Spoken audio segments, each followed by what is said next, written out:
So what we got here? Okay, so what I wanted to show you here is really an example of tolerant hardwood management, and this is quite clearly a hardwood stand. Right. The leaves are off at this time of year, but mostly sugar maple.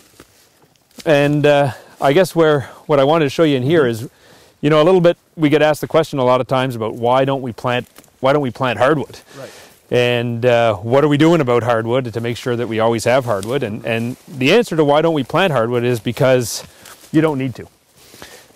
Hardwood will regenerate naturally depending on how we treat the stand. And so in here we have a sugar maple dominated stand. And these are the sugar maples that you see here, these kind of grayish looking trees. Right. And this is what we call uneven age management. So you see different size trees, and those are different ages of trees. Okay. Okay. And what we've done in here is we're standing actually on a trail where the machines extracted some wood. And we went in and we selected typically trees that are dying or poor form and that kind of stuff. What we're trying to do is to better the stand. We're trying to take out everything that's got imminent mortality, and we're trying to leave behind trees that are going to grow and have future potential. And you see there's different sizes. There's these kind of small size trees, there's the kind of medium sized trees, and then there's larger trees. Okay. And this piece of land here will be managed on 30-year rotations. So the next time we come in here will be 30 years from now. Okay. And then again we'll select out some of the things that are dying and dead or imminent mortality or damaged and that kind of stuff. And by that time, well, we'll probably be a tree about, you know, bigger than this for sure. This tree right here, this is a sugar maple, and this will be kind of like that tree. Oh, I see. Okay. Right.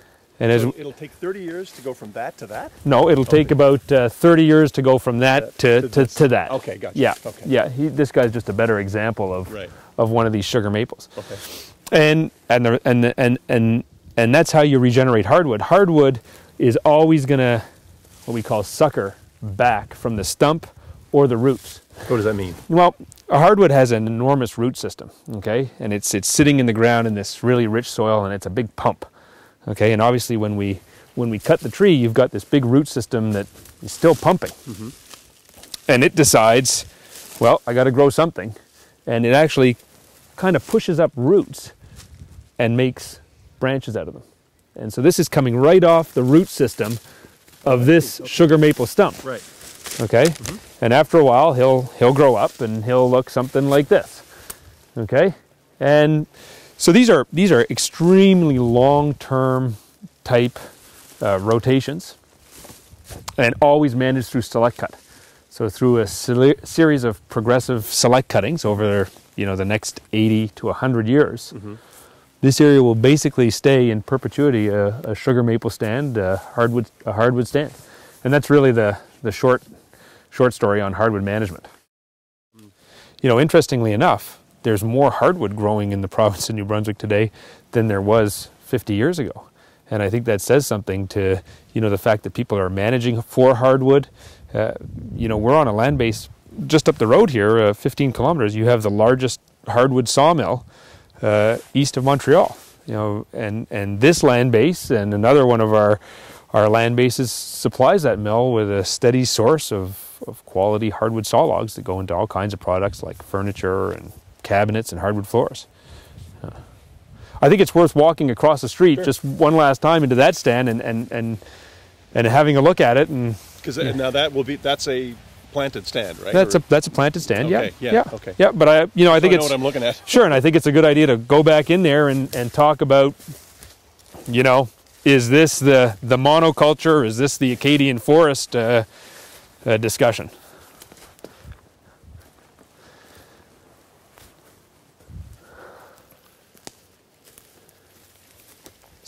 So here we are back, you know, just across the street from where we came, and you can clearly see that this is now going down slope to a flat area down there, which is mostly softwood from what I can see through the trees.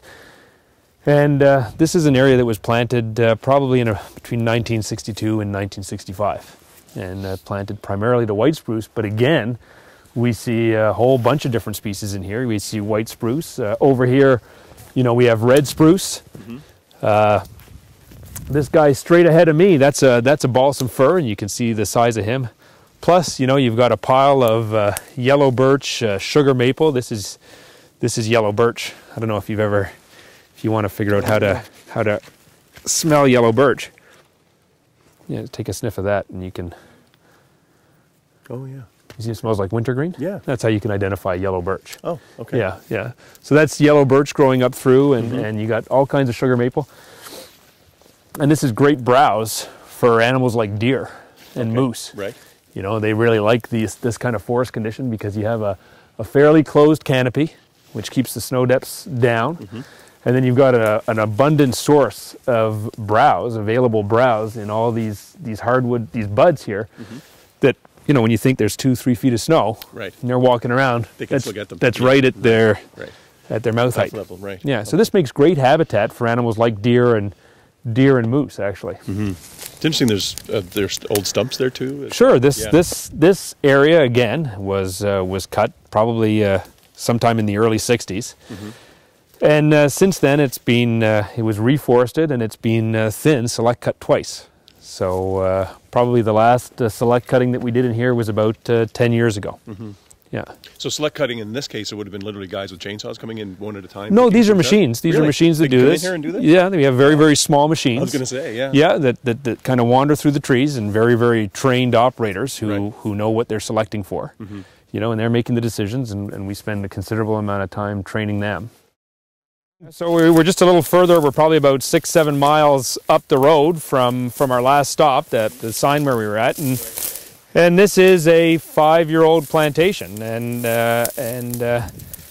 know, I wanted to bring you here because it's again another point in time of, you know, the cycle of bringing back a forest, and the other great thing about this spot is that it offers us a great view out over the valley again, where we can talk about kind of this landscape level of forestry. So what is the percentage when you plant a stand like that?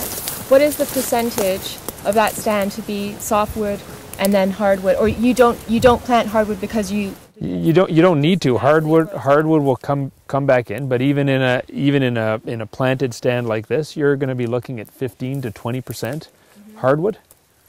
Just because it comes back? That's right, just because it comes back. And you know, we're always looking at a point in time, okay? And that's, I think, what we've tried to demonstrate to you today is that these things change through time. And in 5 years from now, when this is 10 years old, this will be very thick. You'll have a hard time to even walk through it for all the trees that are in here. And we come out and we thin it out. We have men that come through with what looks like a whippersnipper, okay? And they thin them out again. And when they come across a yellow birch or a sugar maple, they'll leave those standing. In white pine, we have a whole called a pecking order, where we're saying, you know, leave all the yellow birch, leave all the sugar maple. And so you're building in that mixed wood component into the stand. And that's both here in Maine and in New Brunswick? Yeah. Here in Maine and in New Brunswick. It's interesting, the state of Maine just commissioned a study to look at the forest inventory of the forests of Maine. And the results of that study was there's significantly increased volumes of hardwood in the state land, in the forests of the state, than there was 20 years ago. So it's kind of the opposite what you'd expect is happening. The hardwood is increasing, not decreasing. And it's a similar situation in New Brunswick. The hardwood's increasing There's more hardwood today in New Brunswick than there was 50 years ago. You mentioned that today, actually. Yeah, I did. Yeah. You know, so that's a little bit what, you know, obviously is a little bit of a disconnect is when people say you're spraying and all the hardwood is being killed off. The facts don't support that. You know, and those are provincial or state forest inventories. They're not forest inventories, you know, that we're doing. I mean, you can easily go down to the Department of Natural Resources and get that information. Right. Yeah.